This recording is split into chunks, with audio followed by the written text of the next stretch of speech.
Let's hear from the coach. This is Behind the Beard with Bobby Smirniotis, Forge FC head coach and sporting director. Now, the woman who takes us there, here's Mackenzie Barwell on the Forge Audio Network. Salt keeps you up anyway. Yeah. Okay, welcome. Thank you. Episode 12. Yes, it is. Season 2. Season 2, episode 12. What do we got there? What is that? Where did we get jumbo seedless raisins? Did we have a game this week? I don't know, but that made me laugh. I just sat down and thought, this is definitely the newest edition. Pretty sure my son's come in here over the last couple of days. Jumbo seedless raisins. Yeah. What a random snack. Youngest son really loves raisins. Oh, yeah? So that's why. What's your pregame snack? Pregame snack? I don't think I have one. I guess you don't really have one, eh? No. What's your favorite pregame meal? Don't have one. Oh, come on. Work with me here. I'm boring on game days. Right. Nothing much going on. It's all very military. Couple of espressos, macchiatos. That's a classic. That's it. Freddo cappuccino in the summer. Today I tried a sugar oat shaken espresso thing. No. Yeah, no. No. You started with sugar, so it's a no. Yeah. Then you said oat. That's a no for you too? No. Oh, we all Can't know put that sugar you in like coffee. the normal. I know, you like the normal milk though. Yeah. Can't put sugar in coffee. You lose the taste of the coffee. Yeah, you made that clear. You also have to be specific on the ratios with the milk that you add. Also correct. Learned that one the hard way. Sugars for ice cream. That's it. Jelani still bugs me about that, by the way. Can we just revisit that for 1 second? What are we revisiting The here? milk situation. Yes. Yes. If you really want to drink your espresso and you want to taste it, but you want some milk, you're just going to use the foam. That's it. No milk going in. No actual liquid form of milk. Just a little bit of foam. We even have to argue sometimes with the baristas at Starbucks on our trips. Oh, really? Yeah, because you get a macchiato, they'll put a little foam, and then they start dumping milk You're like, in there. whoa, Yeah. slow down. Coach Nikos has returned a few to them. Oh, really? Yeah. He's very particular. Good for him. Yeah. He has two. There's a proper way to do it. He has 2 per day, and he wants them perfect. There you go. Yeah. The Forge FC Surprised staff. he hasn't gone behind the counter yet. He should. Honestly, I feel like he would do that just to show them. Yeah. Wow. Not in a bad way. For him, it's normal. Genuinely. Yeah. Like, I think he just thinks that. I think people will take it in the wrong way, but he just thinks he's doing the right thing. They'd have to know him, right? You guys know your coffee around here. Yes, we do. It's important. Well, we've got some other things to talk about. And just so you know, at the end of today's episode, I do have a game for us to play. Oh, excellent. I left last week feeling empty inside. Just episode 11 wasn't the same. It wasn't the same. You didn't tune in. That's okay, because I didn't have a fun thing to end it off with. And I think I was really snapped back into reality when you gave me the, what? We're done? So there we go. Games are back and clean shoes are back. Yeah. There you go.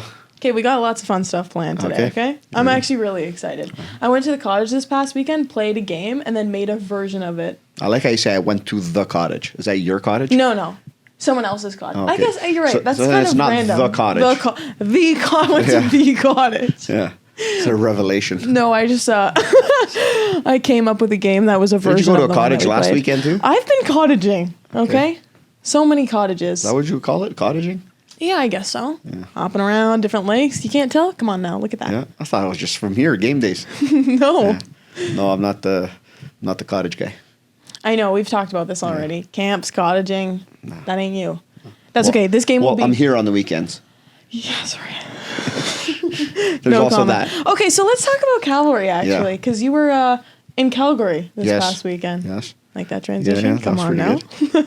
Okay, we'll start with the first half, because there were a lot of opportunities created from Forge, especially on that left side with Daniel and Nana. So what can you say about the way that the team came out, and did you feel as though you should have entered half with a lead given the amount of chances created? Yeah, 100% on that one. Not only one, but probably two. I thought we were excellent in the first half, dictating the game both when we're on the ball and off the ball. We made things very difficult for Cavalry when they had the ball, and I thought we were excellent with the ball in creating a lot of high quality opportunities. Left side worked very well. Nana's first start. So, it's very positive game from him. We're just very happy overall just to see his performance. Obviously, some things can be better and sharper, but I think that's going to come as we go from game to game. But yeah, in that first half, tactically, the guys were excellent.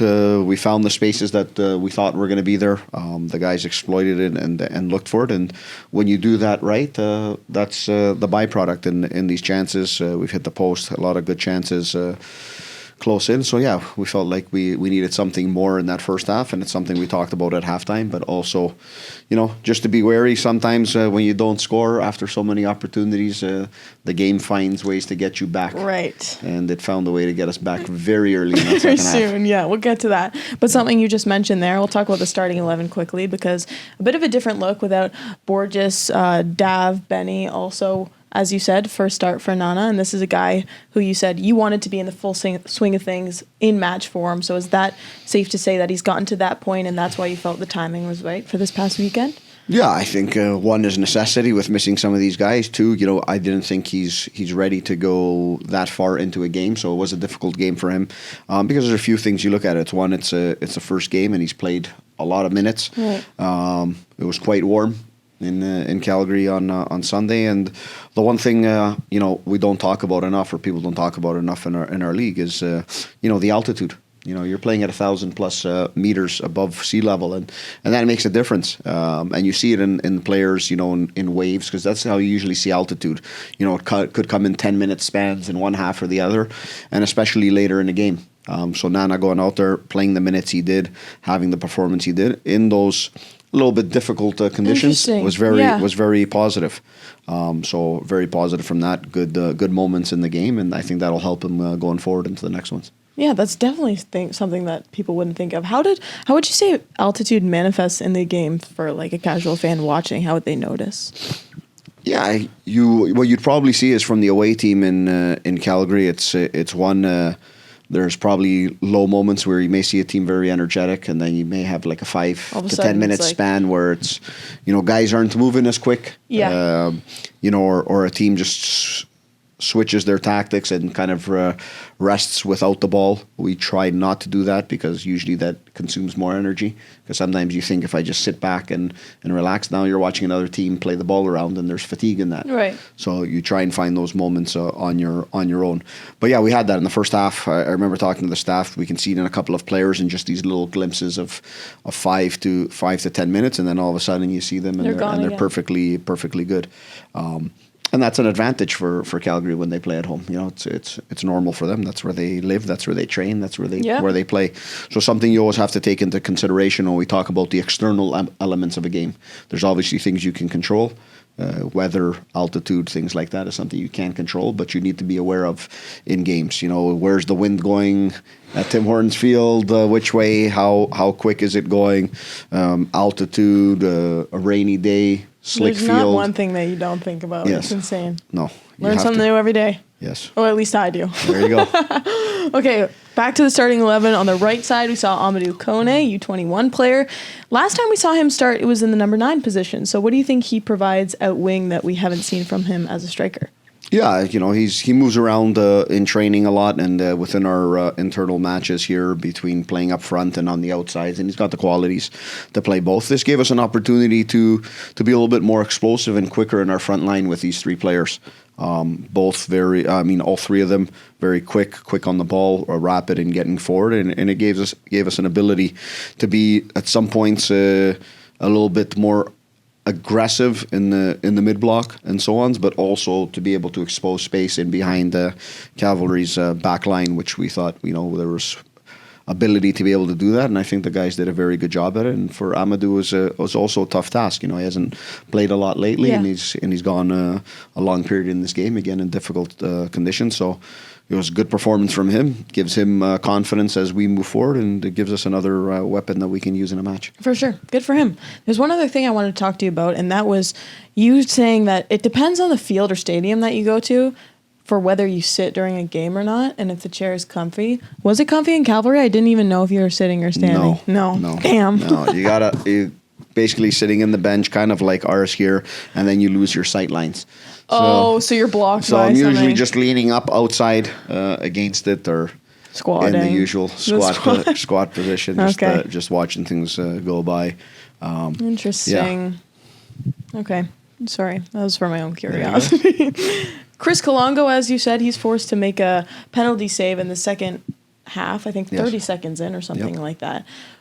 He actually made this smirk before he saved. I don't know if you've seen the replay, but you can just see, you talk about Kwesi oozing with confidence. That's a similar sentiment I think that you can see with Chris. So how have you seen him really come into his role this season and that confidence that we talk about? Yeah, first and foremost, he's a goalkeeper that's excellent. And to be honest, both of our goalkeepers are excellent in penalties. It's terrible for our players sometimes in training. How good these guys are, but they do an excellent job. So yeah, we've given up that penalty, and you're like, yeah, not the time to be doing this. But at the same time, you've got confidence in your keepers, and if they move quick enough, that they're gonna get there. And Chris almost had one last week against Pacific as well with Saloufs. He's gotten out there, but it was very well placed, a little bit higher. But he's done a good job there. But this one's an excellent save. It's a penalty that he's not only saved, but he's grabbed, he's caught, and I've said that before. One of his best qualities is catching a ball. And everyone can turn and say, "Hey, coach, he's a goalkeeper. It's his job."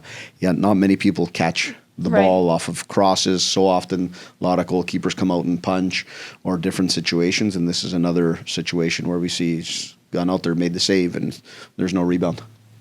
Okay, well, while we're on the topic of goalkeepers, I know you had a conversation with Melty, but I do want to get your opinion on thoughts on the news that came out today. Triston Henry, former Forge goalkeeper, has signed with USL side Memphis FC. So what can you say about the impact that he had here and this new chapter for him?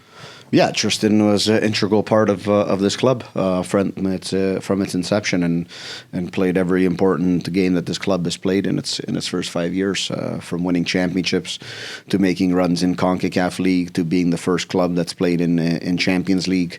So he's been there, and he's a player that's been close to me for a better part of 10 years from his time before with Sigma and to here, and he's an excellent goalkeeper. And I've said this time and time again, he's the best goalkeeper that this league has seen. And for personal reasons, he's had to leave the country and so on. So I'm happy that he's getting his career back on track. And we talk every other week. And just seeing where things are going with him, and we wish him the best of luck, and he knows that Tim Hortons Field will always be home for him, and the doors are always open for him and all the other players who have written their part in the short history of this club, because right now it's short, and in years from now it'll be very long. And these guys, many of them, will be the architects of what started a fantastic football club. Right. Okay. Well, thank you for that. It'll be interesting to see where he goes. I have to go back to Cavalry now, since, of course, I make myself go off track here. Later in the game, 10 minutes to go, Danny receives a second yellow, so you go down a player. What's the instruction for a team when they're in that kind of situation? Because I remember actually a conversation we had a week or two ago. You said that sometimes when you're down a player, there can actually be advantages to that. Yeah, there's advantages to it when it happens in certain periods of the game. When it happens late, it's sometimes not the biggest advantage, okay. Because then it's you got to shuffle things around. There's a lot of fatigue in the team. Maybe you've made certain substitutions, or you can change other things in the game. So we usually have a de facto way where we change kind of the system of the team in those situations. There's a second one, but we predominantly go to one. And now when you've made substitutions, when maybe you're missing certain players that allow you to make certain tactical switches, it's you got to go quick with the guys that you had out there. So, Kwesi went from playing striker to going as a wing back into a position that he knows well from his time at the club in all these previous years. So you have to get quick to adjust with that, and then really being good, compact, and finding your moments. And we had some good moments even in that last 10 minutes going forward. Matteo Schiavone's made a very good run on the right side to win a foul in a very good spot. And we had a couple of other good counter-attacking opportunities with Cissé entering the match as well. And it's another positive thing we got out of this match. He stepped on the field, and we get him moving a little bit. But yeah, it's it always depends on when it happens, but your concentration level has to go to its highest, and that's the positive you get out of that. But at the end of the game, it's usually a little bit chaotic for both teams. Because one team is really trying to push to do things because you've got the advantage, so it's not a matter of being methodical about how you do it. And the other team knows, okay, I've got 10 minutes to kind of figure it out. Be compact, be very good, and take maybe one or two moments that I'm going to get going forward. So that was the kind of interesting component that we found in this match in that last 10 minutes, and then trying to move the team around with the players that we had at that moment. Right. Kwesi back to his roots. There you go. That was right when I said, don't put him back there. Okay, Halifax this weekend. Yep. This is my last one for you. This time at home on Saturday. They come off a 2-1 win over Valor. But the last time you played them, it was just squeaked out a 2-2 draw. Kwesi finished in stoppage time. So what's the instruction this time around to ensure that those chances are created to goals a little earlier on? Yeah, that was a game where we played in Halifax where we've dominated the play, we've created the chances, we've gone up on the score, and then, all of a sudden when on two opportunities, Halifax is ahead. So it's one thing that we just got to get better at. The beauty is we've been excellent in the attack over the last month in scoring goals with a lot of multi-goal games. So we just got to make sure that we take care of the counter-attacking situations. We're more robust in our defensive structure, so that one, it's important to go up in a game, and two, it's to be able to double those leads and really finding that ability to take a score beyond that one goal. Now on the flip side, in football you have everything. The one positive thing is we found ourselves behind in many scores or many games this year, and we've been able to turn those around. Mm-hmm. So that's the resiliency of the team, the mentality of the team. Yeah, as a coach and as a player, I think you'd rather go up in a game and find a way to do that a little bit better. We're playing at home. We've made a big effort to make sure we're our best when we play here.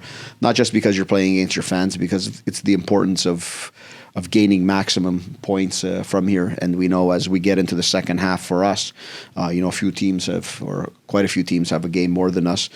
Our first half of the season just finished this weekend, and we know that the second half has to be better. Yeah. And if it's better, we give ourselves a good opportunity to keep on climbing the ladder in the standings. Okay, well, you just reminded me of something else. So I actually am not done. I have one more now. There we go. I talked to Noah last week, and he shared a similar sentiment, saying that he feels the team and the rest of the guys in the locker room can play better in this second half of the season. And he also mentioned there's still that confidence knowing that they're on track to reach this point threshold from 48 to 52, where theoretically a team should finish the season at the top of the table. So what's the approach with that? And do you think it grounds the players in a way, having that numerical value where maybe after they finish a game, don't get the result that they want, know that it's still possible to finish with that end goal? It's good that they do math. I yeah, like that. I'm trying here too, honestly. But Noah shared that, and I thought it was interesting. That's good. Yeah, well, when you look at every season in the CPL, there's usually a number that you can pinpoint and go there. So I think these guys have been doing their averages, their homework, if you will. Here's the thing: that's one thing to look at, but the most important thing is to look at what you have in front of you, because all of that's great until it's not attainable. But then you still have a lot of football left. Sometimes that number's not attainable, but maybe a position is. Right. So you can only control what you have next, and gaining as many points as you can, because the one thing we know in our league is, for the most part, apart from us in a couple of situations, I think Cavalry last year, you're not going to find a team that's going to go 10 plus games without losing a match, right? So things are going to swing. Things are going to move, so you just got to focus on yourself. And I think for us, it's a matter of finding a streak, not only where we don't lose a match, where we are right now, but it's more about making sure that we put together a string of 2 to 3 games where you're gaining maximum points, and that makes a big difference. Okay, cool. Now we're done the interview. There we go. But I've got a game. Oh, we got a game. Here we go. So I brought some props here, or things to use. Your phone? I've got my phone. It's my phone. No, in this cup here, this Tim Hortons coffee mug, I have That's a Tim Hortons original? Is it? Yes. Yes, right. I've got the names of each player on Forge on a little piece of paper. Okay. What's going to happen is I'm going to set a timer for 1 minute, and we're going to take turns alternate pulling out the names. The other person has to guess the player, and the person who picks the piece of paper has to describe them without using their name, position, or what they look like. Got it. So it's a very like personality-based thing. So we're going to see how many we can get right in the span of 1 minute. I'm going to be terrible. I feel like. Let's go. How many do you think we're going to get? Is that the timer? No, I got to set the timer. Wait, Dan, can you actually set it for me? Do you have your phone on you? That'd be easier. Okay, do you want to pick first or should I pick first? You can pick first. This may take a while. Yeah, you would. Actually, should we do more than that? No, I can't take nervous. 1 minute. 1 minute's too long. What? No, Too long. 1 minute's max. Go. One minute max? Okay, tell me when. There. Oh, did you just see that? No. Okay, somebody that's from a really weird and random place. You've coached him for a really long time. And he's the one that just came up with the math. He just did the math. Noah Jensen. Yes, okay. Really Hurry up, wrap it really up. weird place. He is. He's from somewhere random. All right. Well, can we say he's tall? Oh, no, that's against the rule. He likes red cards. He likes red cards? Yeah. What do you mean? Or no. He doesn't like red cards. Can't say what foot he is. You can say what foot. I don't even think I would know. Nah. What's something about his personality that I would know? No, he just missed the game this week. He just missed a game? Not Benny, not Borges, not... Who else missed the game this week? It's Malik. Oh, Malik! Go on, next one. No. Are we going again? We gotta go again. Go. Well, we just ran out. We only got one. Oh. With the timer. I thought you have 1 minute to figure it out. No. Oh, we're terrible. Let's do this again. Okay, we gotta run him back. He's like Malik. How what am I going to explain him? I don't know. He's funny. Dances in the locker room. Yes, I could have said that. Like anything else other than he likes red cards. Now I get it. Okay, we're gonna try again. Like, Sorry, maybe I didn't get a red card. I didn't. Oh, he likes red cards. Oh, that's what you were He saying. didn't get a red card. Okay, go. So we're gonna try and get as many as possible. Okay, Rapid go. fire. Okay. Now I get it. Go. I'm supposed to make it tough on you. 3, 2, 1, go. Okay. Scores or goals. Borges? Yes. Okay. Okay, you go. His sidekick. His sidekick. Dash 1 year. No. Borges plays on one side of the serious one. The serious one. Okay. Quasi. Does a podcast. Bex. Yes. Sorry. Crazy. Serious. Okay, really funny. Always in a good mood. Always smiling, at least when I talk to him. Played for his national team this year. 10 seconds. Garvin. Yes. All right. The clown of the team. Benny. No. The real clown of the team. Not Malik either? No. One of the younger player. Seba. Yes. If he scores, we riot. Dom. Yeah. Has 5 nationalities, citizenships, Lebanese background, born in China. Yes. Are we just way past the timer? Yeah. Oh, what are we doing? I just let it go. Yeah. Thank you so much for today's interview in episode 12. That was excellent. I'm looking forward to number 13. That was pretty good, eh? Yeah. That was a good game. Yeah, we need... I'm terrible at these games. God, he just really wants to get out of here. Movie games and like what are they, charades? I don't know. This has been Behind the Beard with Mackenzie Barwell and Bobby Smyrniotis. If you like what you heard, please like, follow, subscribe, comment, and share. All right, time to get to work.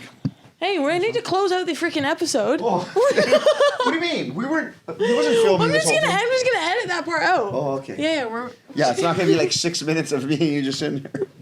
All right, we're gone. I was We're already done. out of the door. All right, spoiler alert, we just finished the rest of the cards. Bobby tried to leave. Yes.